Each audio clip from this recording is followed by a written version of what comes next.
wabarakatuh. Perkenalkan, nama saya Ulfran Amalia. Perkenalkan, nama saya Dewi Kodria. Kami dari kelompok 9 akan mempresentasikan materi yang berjudul korelasi berganda. Yuk simak baik-baik videonya bareng-bareng. Di sini saya akan menjelaskan atau membacakan materi terkait korelasi regresi berganda. Pengertian dari regresi berganda. Regresi berganda merupakan model persamaan yang menjelaskan hubungan satu variabel tak bebas atau respons yang ditandai dengan Y dengan dua atau lebih variabel bebas atau prediktor seperti X1, X2, Xn.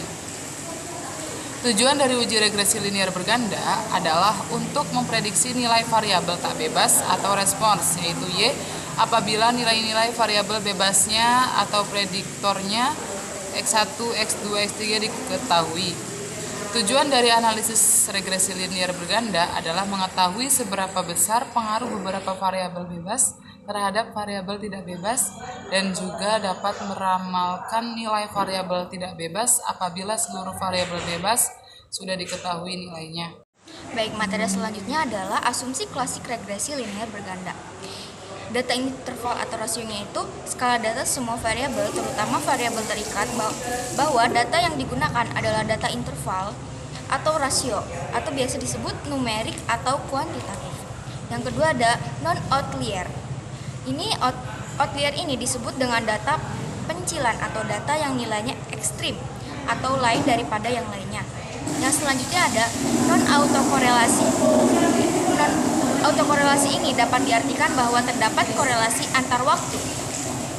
Selanjutnya ada linearitas. Ada hubungan linearal antara variabel bebas dengan variabel terikat. Asumsi ini diuji dengan uji linearitas regresi, misalnya dengan estimasi.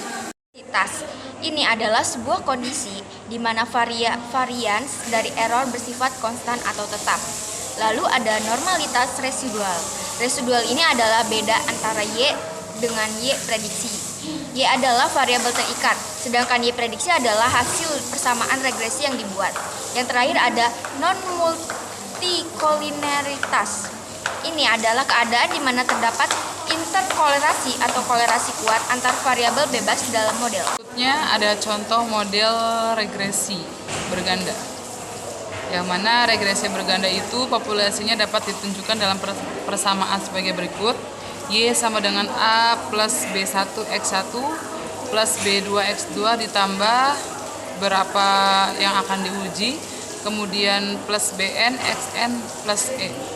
Keterangannya, Y sama dengan sebagai variabel terikat, kemudian X1, X2, dan X3 sebagai variabel bebas, A sebagai konstanta, B1, B2, dan B3 itu sebagai koefisien regresi, E-nya itu sebagai variabel pengganggu.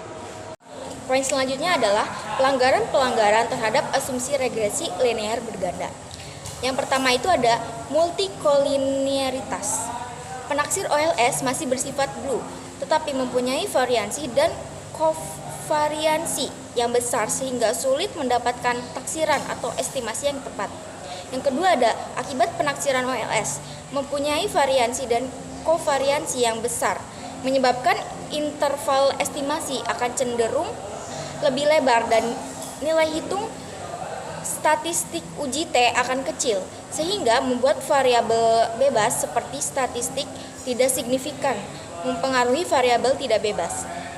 Yang terakhir ada walaupun secara individu variabel bebas tidak terpengaruh terhadap variabel tidak bebas melalui uji T, tetapi nilai koefisien determinasi R⁻2 masih bisa relatif tinggi. Poin kedua ada heteroskedastisitas. Dampak adanya heteroskedastisitas dalam model regresi adalah walaupun estimator OLS masih linear dan tidak bias, tetapi tidak mempunyai variasi yang minimum dan menyebabkan perhitungan standar error metode OLS tidak bisa dipercaya kebenarannya. Selain itu, interval estimasi maupun pengujian hipotesis yang didasarkan pada distribusi T maupun F tidak bisa lagi dipercaya untuk evaluasi hasil regresi. Yang ketiga ada autokorelasi. Adapun dampak dari adanya autokorelasi dalam model regresi adalah sama dengan dampak dari heteroskedastisitas yang telah diuraikan di atas.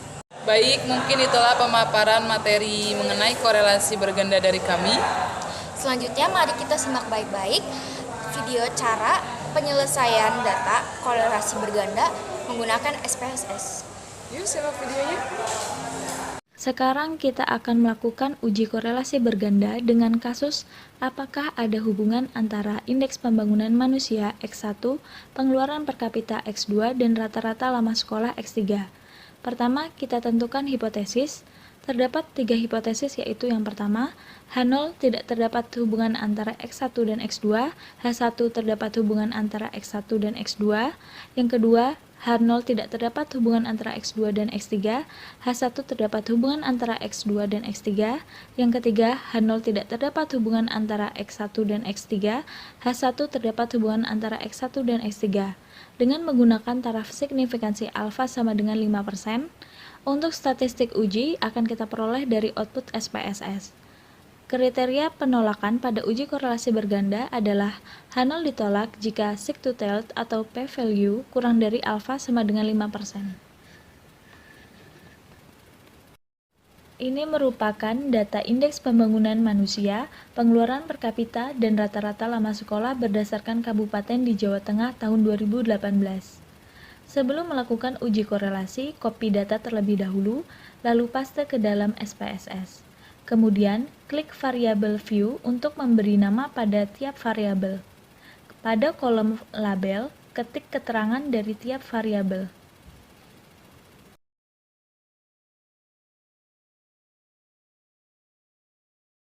Untuk melakukan uji korelasi, pilih Analyze, Correlate, pilih Bivariate.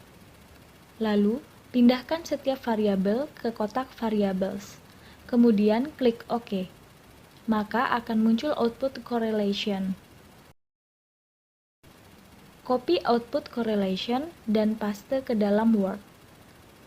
Berdasarkan output correlation, diperoleh nilai sig-to-tailed X1 dan X2 sama dengan 0,000, nilai sig-to-tailed X2 dan X3 sama dengan 0,004, dan nilai sig-to-tailed X1 dan X3 sama dengan 0,000.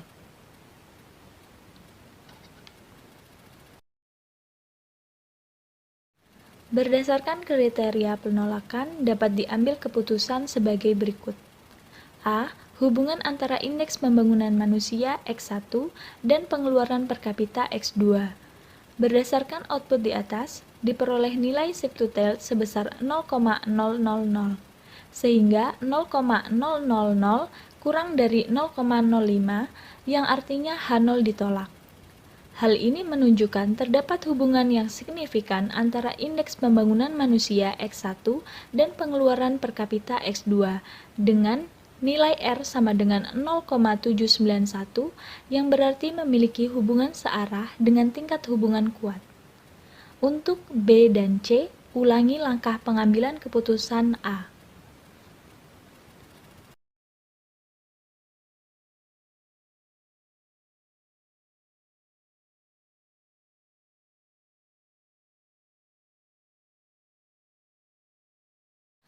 Berdasarkan interpretasi di atas, dapat disimpulkan terdapat hubungan yang signifikan antara indeks pembangunan manusia dan pengeluaran per kapita.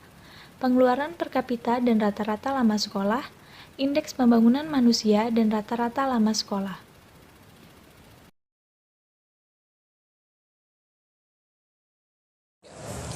Sekian dari kami, kurang dan kurangnya mohon maaf. Wassalamualaikum Wassalamualaikum warahmatullahi wabarakatuh.